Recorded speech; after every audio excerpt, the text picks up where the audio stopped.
Señores, qué bueno que continúan con nosotros porque estamos de regreso con mucho más contenido. Ahora vamos a hablar de medio ambiente con un experto que ya es de la casa. Luis Carvajal, bienvenido a Ecotendencias. Gracias por la invitación y por el café. Yo no sé por qué a mí siempre me ha gustado el café que brindan aquí. Así es que le agradezco más el café que la invitación. Bueno, ya lo ha escuchado por ahí la persona que prepara ese rico café. Vamos a entrar de una vez en materia. ¿Cuál entiende usted que es el principal desafío para la República Dominicana en materia de medio ambiente, Carvajal? Mira, es una pregunta difícil porque hay desafíos muchos. Ahora, hay un elemento vital que a propósito fue central en el discurso del presidente, trató de sacar pecho con él, que es el agua. Porque el agua es a la vez la manifestación de cómo está y es además la oportunidad y es el factor fundamental de crisis. Nosotros somos una isla que tiene un déficit estructural de agua, tanto en el noroeste como en el suroeste. Hay un déficit terrible y en los grandes centros urbanos la demanda de agua es insatisfecha. Tan insatisfecha que el promedio de recepción por habitante está entre 1 a 2 veces a la semana. Pero hay gente que no la recibe nunca y es verdad que hay gente que la recibe a diario. Pero estamos hablando de que ciertamente el agua es un factor limitante en el desarrollo del país, es un factor de empobrecimiento, pero también un factor de acumulación de riqueza. Pero la crisis del agua está asociada a 7 factores ambientales todos. Primero, la degradación de las cuencas altas, o sea, la eliminación del bosque especializado en captar agua y su sustitución por vegetación que no o simplemente su destrucción. 2, al deterioro general de las cuencas, incluyendo con programas erróneos de reforestación. Bueno, vamos a usar la palabra reforestación porque debería ser restauración, pero aquí lo que se trata es de resembrar plantas adultas. El presidente habló de 20 millones. Ahorita le comentaré qué significa eso realmente. Luego, la eliminación en prácticamente toda la zona del bosque de galería, y esto sigue afectando el agua. La extracción masiva de agregados, la falta de tratamiento. Estamos hablando de un país que trata menos del 12% de sus aguas con menos de un 5% de efectividad. Prácticamente no tenemos saneamiento y por lo tanto lavar el agua, que es muy cara, tiene una consecuencia: no lavarla es más caro todavía, porque esta agua contaminada, que no se procesa, que no va a plantas de tratamiento, termina contaminando más agua y se convierte en una enorme bola de nieve. Pero el peor de todo es el problema de la gestión política del agua. Cuando yo estuve aquí hace unos meses y hablamos del problema de la laguna de Cabral, que en ese momento estábamos con la mano en la cabeza, y el gran problema de la laguna de Cabral era que le habían asignado por un contrato del INTRE al consorcio azucarero 6 metros cúbicos de agua del río Yaque, que era parte del que tenía que ir a la laguna de Cabral, pero también el que demandaban las comunidades. Y a pesar de haberle asignado eso, ellos realmente estaban consumiendo entre 9 y 11 metros cúbicos de agua sin absolutamente ningún control, y las autoridades actuaban como abogados, no de las comunidades, sino de esta compañía, una compañía guatemalteca con unos hábitos bastante cuestionables desde la perspectiva ambiental, pero en otros planos también. Por lo tanto, el agua revela muchas características. A esto le sumamos el relleno de humedales. Si usted ve la prensa en estos días, verá un manglar, pero no cualquier tamaño, 276 tareas en Samaná, muertos, resecos, que lo mataron igualito que había pasado antes. Nosotros nos tocó hacer un reporte, y el ministerio, mientras en el estudio que hizo la Academia de Ciencias y la UAS verificamos que se habían utilizado agentes para matarlo, y lo que más lo ratifica es que usted va ahora donde eso estuvo y ya está relleno. Entonces, el Ministerio de Medio Ambiente informó que no, que esa muerte era natural, igual lo está diciendo ahora. Entonces estamos hablando de unas autoridades irresponsables que autorizan en muchos sitios los rellenos, su ocupación.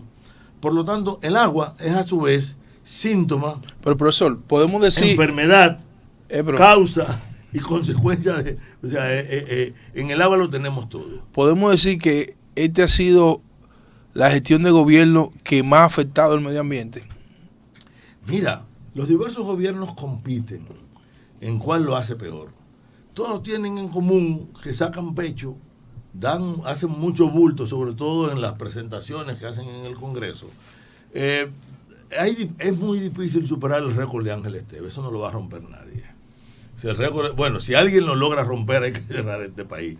Pero sí, el gobierno ha sido ineficiente. Yo te puedo decir cuáles son los elementos verdaderos. Por ejemplo, el presidente en su discurso habló de que nos habíamos aproximado a la meta de 30-30 con relación a las áreas protegidas, que es una meta internacional por país. Que por cierto y por suerte ha acabado el discurso de mucha gente que el país tiene muchas áreas protegidas, que somos un país muy chiquito, ignorando que mientras más pequeño es un país, sobre todo si es isleño, tiene que tener mayor nivel de protección. Taiwán, potencia industrial, potencia de todo lo que ustedes quieran, tiene la mitad, el 50% de su territorio protegido. Y viola una ley de protección en Taiwán para que usted vea que las consecuencias son bastante rígidas. Y cuando uno toma en promedio las islas que son estados o que pertenecen a estados isleños, usted va a descubrir que el nivel de conservación es muy superior por una peculiaridad de las islas. La verdad es que es cierto que el gobierno creó a Hoyo del Pino, en el corazón de la cordillera, entre Valle Nuevo, La Humeadora y los Altos de Jima. Es cierto que creó Siete Picos, que era un área que teníamos muchos años reclamándolo, y que ha empujado algunas áreas protegidas. No ha llegado, estamos en 25.6. Él se equivocó ahí en algunos 5% con relación al área terrestre, en el área marina es verdad. Ahora, ¿cuál es el problema? Que hemos protegido, por el mismo Hoyo del Pino, antes de declararse, estaban la gente del IAD repartiéndoselo, y después que se declaró ha habido ocupaciones promovidas por actores políticos, vinculados siempre los actores políticos que actúan son los que están vinculados al gobierno o tienen una red de vínculos, y eso pasa con todos los gobiernos. O sea, no es un delito exclusivo del gobierno actual, es un delito que nos lo han enseñado todos. Pero en este caso hay un asunto que es gravísimo. 3 días después de haberse declarado Hoyo del Pino, Loma Siete Picos, donde nacen Osama, Isabela y Güero, y los ríos que vienen al Gran Santo Domingo. Y si en el lío de Pedernales. No. 3 días después, un tigre de la hace un asentamiento agrario. Un regidor hace un desmonte significativo en el área. Mientras el gobierno está empezando a sacar pecho, nos está convocando al sector ambiental para discutir un plan de manejo, nosotros tenemos que brincar. Hay una intervención del CEMPA, el CEMPA actúa, detiene a los agricultores que están allí, que todo el mundo sabe que es mano de obra, pero los responsables no aparecen. Bueno, nosotros sabemos dónde están, lo identificamos con su nombre y entregamos un informe diciéndolo, pero los responsables no han sido sancionados. Entonces, eso es un elemento que hace como cierta conducta ambivalente. Por un lado te dicen algo y por otro lado hacen otro. Entonces, profesor, excúseme. Entonces, la locución del presidente con respecto al medio ambiente fueron palabras en el aire, porque ahí pensábamos que el presidente se iba a referir al asunto de la cordillera, lo que denunció Antonio Marte, allá en la provincia de Santiago Rodríguez, que eso da pena. Usted participó en ese peritaje que se hizo ahí. No, mira, déjame decirte lo siguiente, porque de repente podemos estarnos confundiendo con relación a Antonio Marte hizo una queja alrededor de las intervenciones que hay en la zona. Pero Antonio Marte, él que ha estado promoviendo la propuesta de una carretera Sabaneta o norte-sur, la trocha, que era de lo que yo te hablaba hace un rato, que es una barbaridad. Ahora, de que ciertamente, tanto lo que era el Parque Nacional Manolo Tavares, que fue eliminado por una decisión del Tribunal Constitucional en una operación relativamente, a mi juicio, lo califico yo aquí, yo desligo a la UAS y a la academia, una operación mafiosa.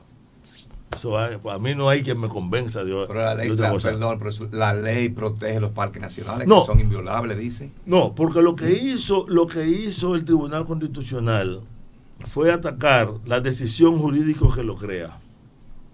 Por lo tanto, él no altera la ley al quitarlo o eliminarlo. Entonces, pero eso fue un truco muy bien amarrado, muy bien orquestado. Pero, ¿qué ocurre?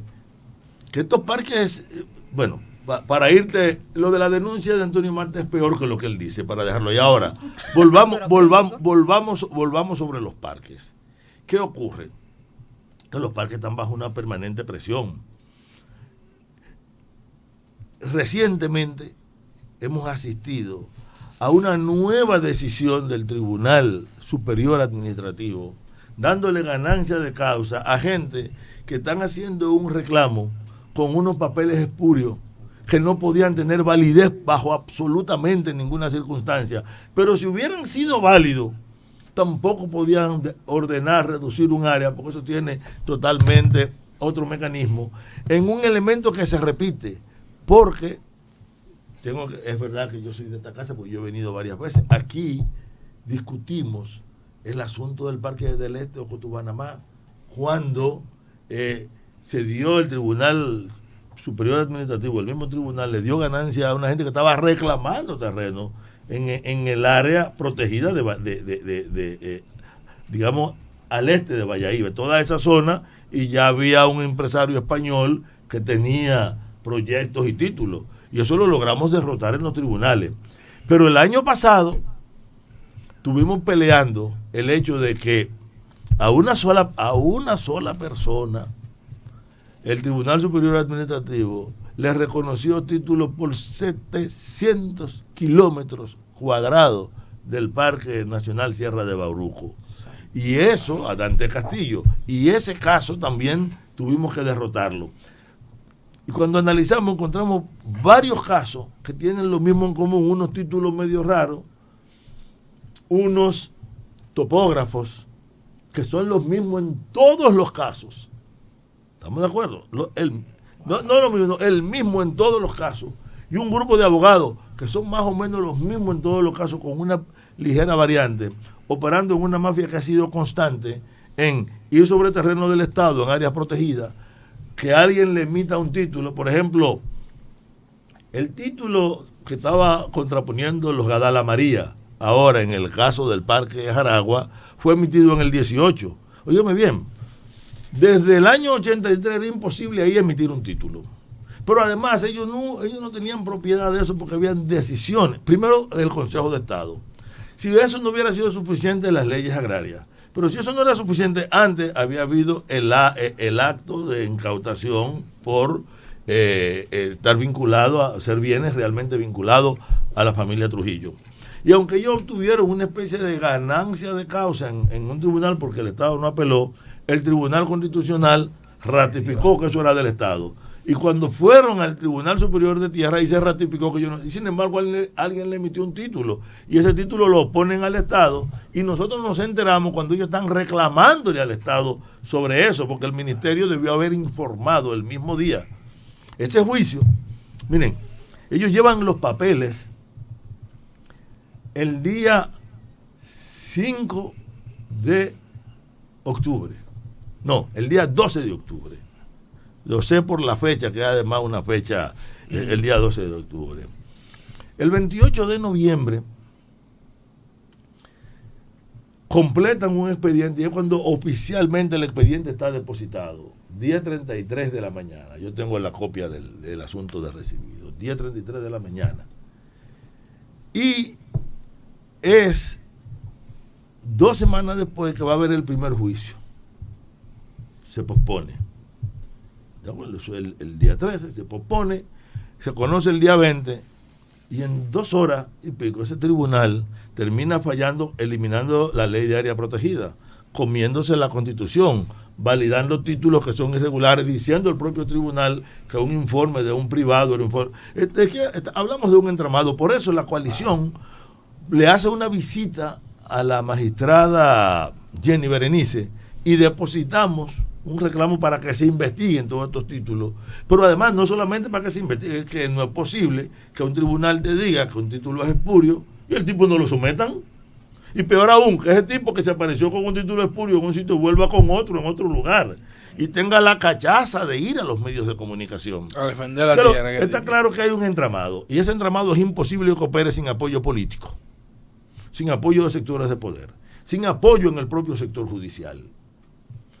Oigan, y cuando hablamos del Poder Judicial, yo hablo del Tribunal de Tierra, hablo del Tribunal Superior Administrativo. Entonces, esa red de complicidades tiene que ser explicada al país, porque mientras tanto, la gente habla de seguridad jurídica cuando piensa en un empresario o un inversionista. La seguridad jurídica de la nación dominicana, de los bienes de la nación dominicana, está totalmente en peligro porque está en manos de mafia y hay una escasa voluntad del Estado dominicano para manejarlo. Carvajal, pero partiendo de todo lo que usted ha dicho, usted ha hablado de la romana, ¿no?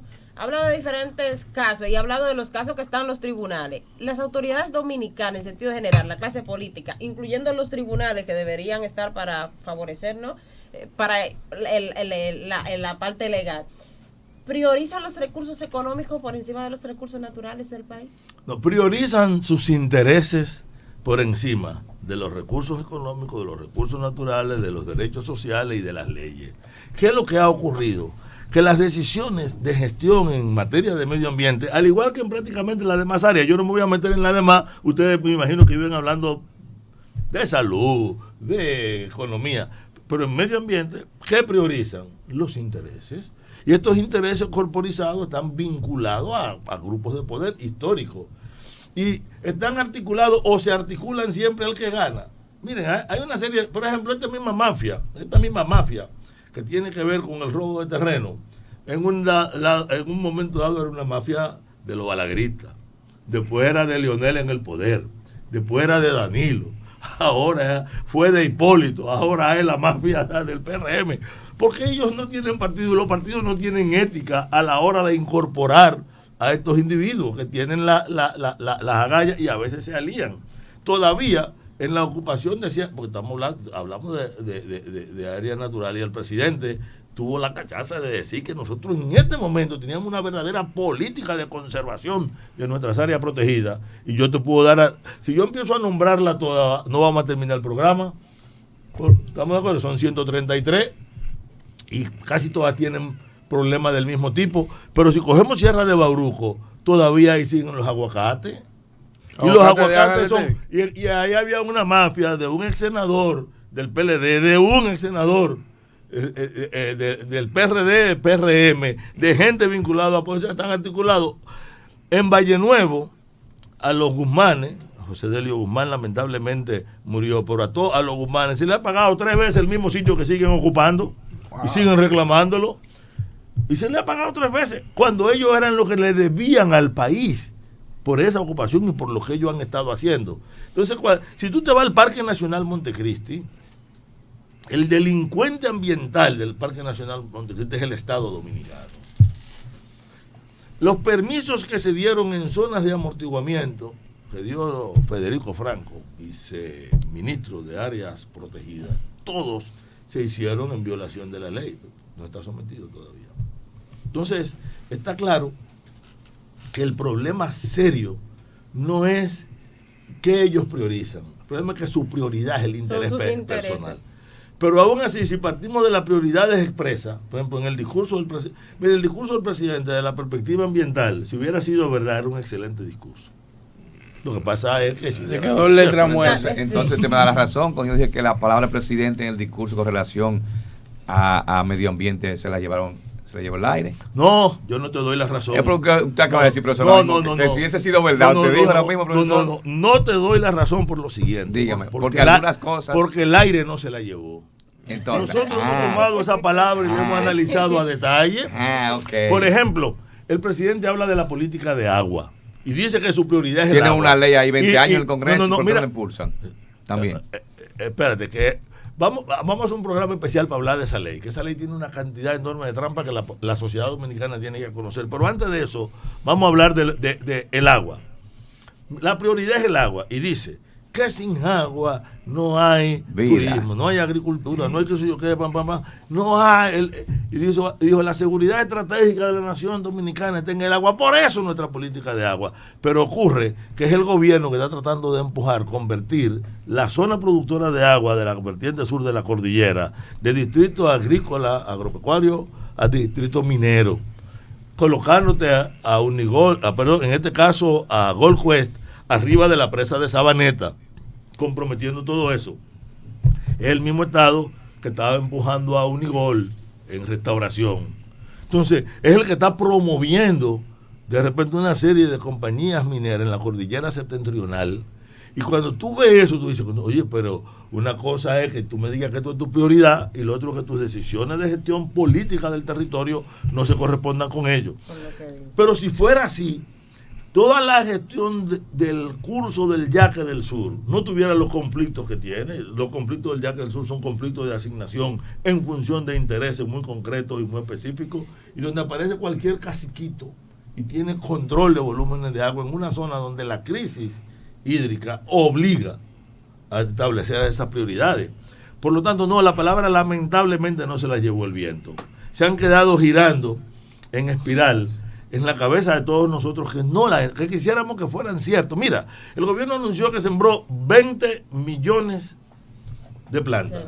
Si la siembran en el marco normal de siembra, se hubiera implicado 372 kilómetros, 32.700 hectáreas, ¿verdad? Una hectárea. Uh-huh. O sea, un kilómetro tiene 100 hectáreas. Entonces, el cuadrito, por lo tanto, si eso fuera verdad, fuera permanentemente visible, y nosotros lo siguiéramos no por lo que dicen los números, sino por el efecto indirecto de una política de reforestación de este tipo, que estaría en incrementar la disponibilidad, la cantidad de agua, en estabilizar la cuenca, en una serie de indicadores. Pero todos esos indicadores están empeorando.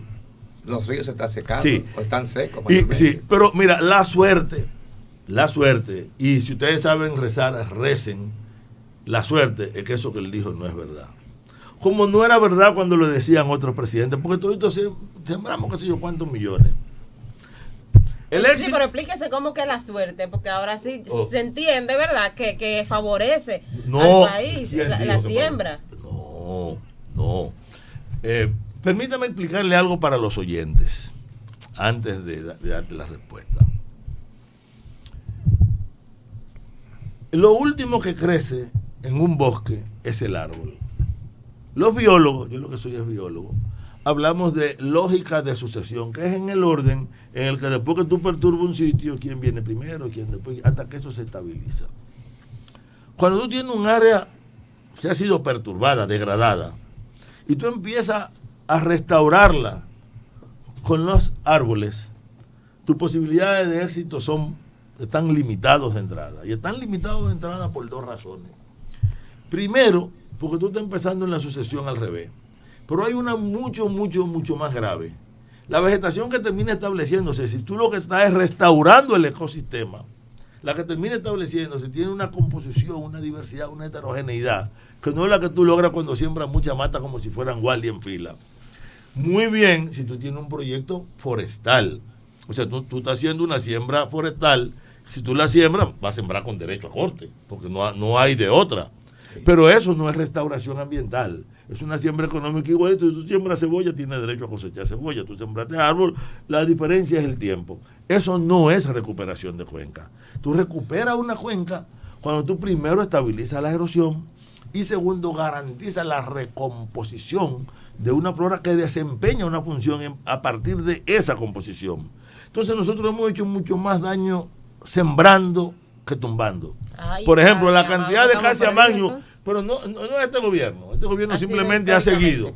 Y todo esto te dicen que ellos están sembrando plantas nativas y endémicas, y cuando tú vas a encontrar la misma Cassia Magnum, la casuarilla, tú vas a encontrar la misma planta que la tienen masivamente porque son fáciles, y estos son más bárbaros. Ellos querían importar 18, ellos no lo lograron importar porque el sector ambiental se le paró en dos patas y nos sentamos a discutir, dijimos, eso es un absurdo.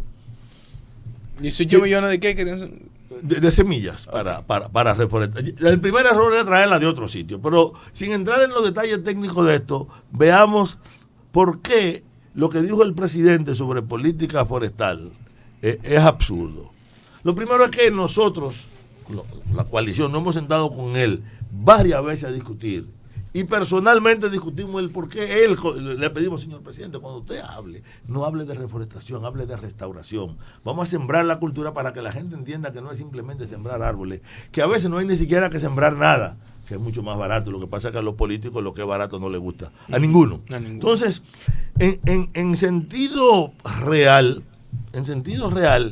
ese esquema lo que termina es homogenizando arriba. Después de que tú siembras con derecho a corte, ¿qué hacían? Y este gobierno no lo ha hecho tanto, pero los gobiernos anteriores, ¿qué hacían? Tenían un programa de reforestación, ubicaban una finca y se la sembraban. Lo que le estaban era dándole recursos a un tigre, homogenizando. A tal grado que algunos de ustedes de la sierra, el que es de la sierra sabe que el pino que ahí predominaba era el pino criollo de Cuava, ese que huele mucho, ¿verdad? Se llama Pinus occidentalis. Y lo han sustituido, que dura 20, 25 años en crecer, lo han sustituido por el pino caribea, que crece entre 3 y 7 años. Tiene un ciclo mucho más rápido, pero es muy largo. Todas esas enfermedades que han venido del pino y una buena parte de la degradación de la cuenca alta ha estado asociado a esos programas de reforestación. Y hay gente e instituciones a las que le hemos hecho un altar y las reconocemos ambientalmente, porque algunos han llegado con buenas intenciones y desconocimiento, pero en la medida que han ido adquiriendo conocimiento, han ido perdiendo las buenas intenciones y se han quedado en las intenciones pues lamentablemente iniciales, porque es más rentable hacer esto. Yo te siembro 10 matas de Pinus caribea, te tumbo 100 de Pinus occidentalis. Un tronco de Pinus caribea te puede estar valiendo 350 pesos, uno de aquellos te vale 4.000, 5.000. Carvajal, pero entonces, eso es un factor que te lleva a que hay un maroteo continuo sobre nuestro bosque primario y eso es terrible. Realmente vemos que, de acuerdo a lo que usted ha planteado, en materia ambiental, este país va muy mal. Y señores, el pasado fin de semana yo estuve en el sur y los ríos para allá están secos. La poca agua que hay es porque la han desviado en canales, que yo entiendo que eso es para la producción nacional. Sin embargo, los ríos están secos. Entonces, yo entiendo que no solo este gobierno, las próximas autoridades realmente tienen que hacer algo, porque tú comienzas a cortar y pierdes la cuenta de cuántos ríos, cuántos afluentes a estar cercados. Bueno, hasta Juan Santiago. No, está bien, está bien, era para saber por cuáles ríos. Sí, los ríos están secos y yo soy de allá y los recuerdos que yo tengo de niña era que los ríos se llevaban la gente. No ha llovido tanto. Se llevaban la gente y ahora esos ríos la gente los cruza a pie porque están secos, no hay agua. El día que pasa una tormenta se llevan la gente, la casa, la tierra y todo. Pero en tiempos normales pasaba también. Pero pasemos a otra cosa, Carvajal. Mire, en este año entra en vigencia la ley 9825 sobre residuos sólidos y sobre el uso de plásticos. Esa ley me recuerda mucho yo tengo una imagen de una vez que yo andaba haciendo una cobertura en Santo Domingo Oeste y la cañada de Guajimía, lo que parecía era un mar blanco de plásticos del FOAM. Y esa imagen no se me va. Ahora, este año los supermercados... ¿Tú vives aquí en Santo Domingo Este? Sí, pero... Aquí hay varias cañadas que tienen igualitas. Sí, realmente sí. Pero tengo esa imagen tiene la que mente se me quedó de yo le digo para que si lo desafíen. Sí, pero sí, Santo Domingo Este, quieren saber lo que es un río de plástico, pueden ir a cualquiera de sus cañadas. Sí, realmente. Sobre todo a la que le decimos cañada 4, que sale... Nace en la zona urbana porque nace prácticamente en la misma sabana. No, eso realmente lo vemos aquí en todas partes en este país. Y sí. Entonces este año los supermercados ya han empezado a disminuirla, pero tienen como que eliminar el uso de las fundas plásticas. Sin embargo, ¿está la República Dominicana realmente para eso? Porque yo, por ejemplo, pienso, por lo menos las fundas del supermercado la gente las reusa para botar la basura. ¿Qué dirá usted como medioambientalista? No, pero que eso no es correcto. Ajá, pero en el país no hay un sistema de recogida de desechos que me diga a mí cómo yo botar los desperdicios sin tener que usar la funda plástica. Y quizás los supermercados la van a reducir, como de hecho ya han empezado a hacerlo. Hay algunos supermercados que te dan una cargota así, en una sola fundita. Pero adivine qué, yo tengo que comprar funda en mi casa para echar la basura. O sea que como quiera, prácticamente estamos en lo mismo, quizás empeorando el bolsillo de la población. Sí, lo único que no me gustó de lo que tú dijiste, tú dirías, no, yo no diría lo que tú dijiste que yo podría decir. Yo empezaría por decir, primero, que no es verdad que este año se empieza la aplicación de la ley. Yo dije que en diciembre. No, esa ley debió haberse empezado a aplicar en el 2020, cuando se votó y se aprobó. Pero ocurre que pospusieron. Ajá, exacto, que se pospusieron decisiones, pero además a esa ley se le metieron 3 perversiones en el Congreso. Yo también participé en los debates de esa ley representando a la Comisión Ambiental nuestra, y la ley que entró al Congreso era una ley buena, la ley como todas. El problema fue cuando entró. Ahora hay cambios de 3 tipos. Hay cambios, y vamos a empezar por ese para poder entender el debate ahora, que hay alrededor de los intereses económicos que giran alrededor de ese mundo de la basura y que son más sucios, como dice todo el mundo, que la propia basura. El CONEP logró que en el 2020, cuando se discutiera, quedar en la misma como la estructura de la ley de salud, de la seguridad social, que el sector empresarial tiene derecho de veto sobre los fondos. Y no se olviden que esta ley establecía el fondo, empezaba a hablar de la posibilidad de alianza público-privada y daba una serie de mandatos. Lo segundo que hizo esa ley, por presión de grupos de intereses, de diversos tipos, incluyendo un funcionario público del actual gobierno que tiene demasiado interés en el asunto de la basura y que esa vez pesó, bueno, lo puedo decir, o sea, Nene Cabrera pesó en esa dirección, le quitó poder a los municipios. Eso, dos. Lo tercero que tenía esa pero, profesor, fue cierto que cuando él fue director de la DGP, él creó una empresa que se llama como Eco5. No, es cierto que esa empresa existe, pero mencionamos déjame seguir, porque lo de la ley es muy importante, yo creo que es importante que lo logremos entender, porque el debate alrededor, por ejemplo, cuando ella decía que la ley se empieza a aplicar, no, lo que se hizo con las modificaciones, que aspectos incluso que estaban en la ley, se le puso plazo, y volvió el plazo, fue simplemente una prórroga, porque el plazo ya se había vencido, y en vez de entrar, lo que se dio fue una prórroga. ¿Estamos de acuerdo? ¿Qué es lo otro? Que la ley te crea una serie de mecanismos, de mandatos, pero no te crea las estructuras para el seguimiento. Y le voy a poner un ejemplo en los talleres que hemos hecho aquí en San Luis, con el Ayuntamiento de San Luis y las comunidades para tratar un plan nosotros le llamamos plan ambiental municipal o plan ambiental barrial de los barrios. ¿Con qué nos topamos? Que las obligaciones que tenía ese ayuntamiento, con el esquema de manejo de los fondos, con un fideicomiso que iba a aplicar una escasez porque podía resolverle a uno, pero no había forma de abordar el problema municipal a partir de los fondos, ellos no podían cumplir, porque yo no te puedo ordenar a ti lo que tú no tienes los recursos ni la posibilidad física para hacerlo. Por lo tanto, convirtió en imposibles las principales conquistas, los principales avances que tenía esa ley, no porque eran imposibles, sino porque no hizo la apropiación presupuestaria y porque lo que quedaba de presupuesto quedaba en manos de un sector empresarial que tiene una voracidad. Ustedes me van a perdonar si alguno de ustedes se ofende por lo que voy a decir, pero que actúan como si tuvieran hambre de comer peso. O sea, es un sector empresarial con una voracidad que no ve otra cosa. Cuando se entra a la discusión, la ley se retiene porque hay un sector que se está oponiendo, y de nuevo, ¿cuál es el sector que se está oponiendo? La cementera. Porque la ley plantea un artículo que es lo mismo que plantean la ley en todos los países del mundo, se te plantea que este tipo de empresas tenga que consumir, reciclar en la producción de energía parte de aquellos residuos que sean flamables bajo condiciones de cierre para evitar la liberación de toxinas. No entremos, o sea, en condiciones seguras, para no entrar en los detalles. Y eso todavía cuando la ley sale, ellos empiezan a presionar, le piden al presidente que la vete, y no se olviden que el presidente la vetó, pero no la vetó por eso, la vetó porque en este momento todos los ayuntamientos del país estuvieron presionando para cambiar la parte de gestión de recursos y para ellos recuperar la autonomía que por presión de los sectores empresariales habían perdido. Ese es el cambio. Y lo que entra como novedad, aunque todo el mundo se ha quedado que lo que entra como novedad es el plazo para el plástico, pues ese plazo es un plazo que se venía posponiendo y se pospuso. Lo que entra como novedad es la gestión de los ayuntamientos por parte de los recursos y un elemento que lo lleva a llevar a un conflicto con DOS Sostenible, que maneja recursos. ¿Por qué?